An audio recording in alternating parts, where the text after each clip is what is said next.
there is a wisdom behind why mothers are the so-called ilaw ng tahanan and why mothers are called the homemaker.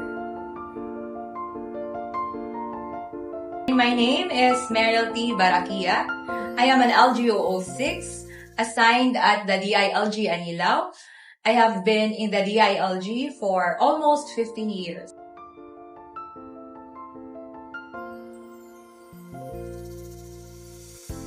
Being a working mother, siguro, one of the challenges is I've missed the quality time with my son, especially gid sa mga formative years niya. Or simply, every step of the way.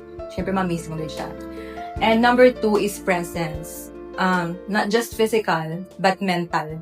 Dapat physically, mentally present ka if you are with your son. But we are not omnipresent. Kumbaga, we cannot be in several places all at the same time. So that's one challenge I think na I cannot give the presence that I should have given sa akong nga anak if I'm at work. And siguro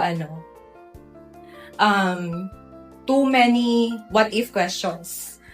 Kaya if I would be given the opportunity, I would really want to go back and just simply become a mother and to be with my son and mold him full of love and kindness that he could offer to the world.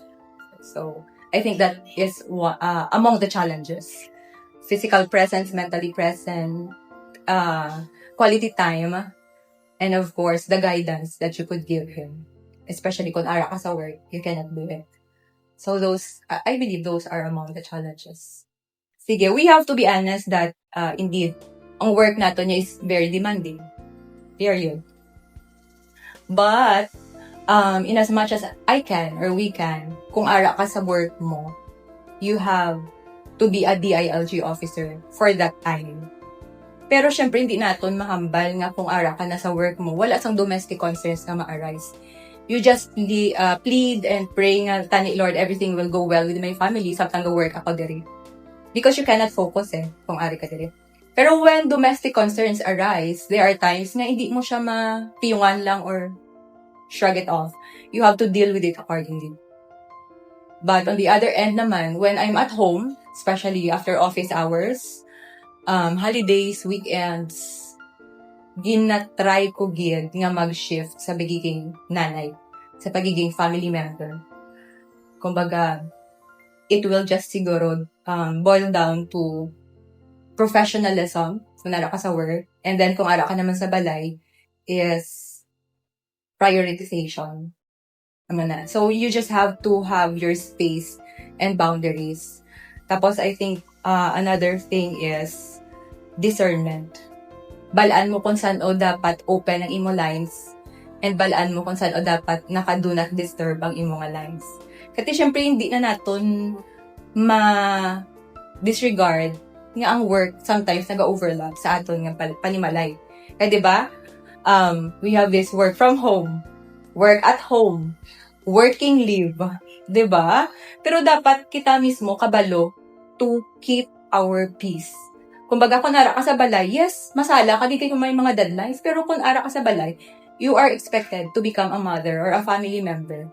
So siguro you just have to keep your space and your boundaries and keep your peace at all times. My answer would be yes and no. Sige, first, why yes? I believe that a mother or motherhood is actually a noble responsibility. Yet, it should not be viewed as a stop sign or it should not hamper someone's ambition or dreams or desires in life. Most especially if that mother is called or is destined to shine. Kumbaga, hindi taman manigar nga ang kada tao, they have their ambitions, they have their dreams. So, biska naging nanay ka na, hindi siya dapat mag-stop sa imo. But my point actually is that if you can dream it, you can definitely make it. So, sa tanan nga nanay, dira, no? Go for your dreams. Shine. Shine, mother. Just shine. my stand for no is this. My own preference, hindi gid ko ya. If I would be given the chance, I would pursue a career on motherhood. Why? Because I would want our children or my child to have all the love, the joy, the peace, the patience, the kindness, the gentleness, the goodness, the faithfulness, the self-control that they could have and that they deserve. Actually, ipanghambal ko, they are all fruits of the Spirit. Kumbaga, kung pagustuhan ako, mas gusto ko maging nanay. Kaya gusto ko buligan ang bata ko nga magdako kag maging the person who is called to be. Because I know that there are things that only mothers can give. Just as I have needed my mother sa time ko. Pero, without prejudice sa mga tatay ha, we know naman that fathers need to work and there are fathers na sila man ang nagananay sa ila bata. Pero, personal take ko is no. Because I would want to be present. And I would want to become mothers. And let mothers be mothers. Let fathers be fathers. Para bala makafocus kita. Kay, I believe that if mothers will just be mothers, it would be a better world, siguro, para sa akin. Siguro 5 things. Strategies. I cling on to those whom I value and my own values. So number 1 is my DILG and LGU families. Siyempre, if there are things na kinanglan ko sa DILG, it will always be my DILG family who will help me out. So sorry lang sa mga ginapang-sabad ko but we really have to help each other. No, and thank you. Thank you so much.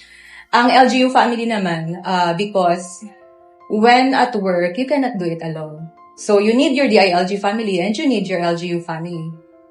Hindi lang need, dapat i-love mo sila so that you work with love and passion, diba? Every day you show up, hindi ka lang compliant but you have the commitment pala to work, to go and work.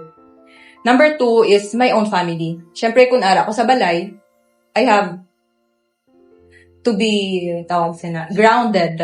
So my family, tutod, behind every woman or behind every child is a mother. So sa balay, siguro personally, my mother cooks for me, my mother works for me, my mother serves me. So that's why I really appreciate being a mother. Tama na talaga. And ang third is my health. That's one strategy. Kaya you cannot give something that what you do not have. So I really value my health. Not just physical, but mental. Kaya wala naman sa buong challenge. That's why I have said peace is very important. You have to keep your peace at all times. That's why, amo na siya ang ika-fourth, my peace. And siguro I have to share nga how to keep my peace. I have my routine daily. That's why, kung i-bombard ako, I'll just keep with my pacing and with my peace. Siguro it helps that in the morning, you have this devotional. No? That's one strategy sa akin. I have this devotional that my silent moment with the Lord. And I do exercise. Happy hormones. Kinala na siya. And then you have to get ready for work. And then pag ara ka na sa work, bisa may mga deadlines and everything, hindi siya dapat maging tublag sa imo. Women deserve to have their own voice and be heard. To have their own space to move. Sometimes, their own pace and be their own boss. Or perhaps, money for shopping spree. That's women empowerment. Women empowerment is also not just letting them talk, not letting them teach, lead, work, dance, sing, or just excel in the professional or whatever arena or field that they are in.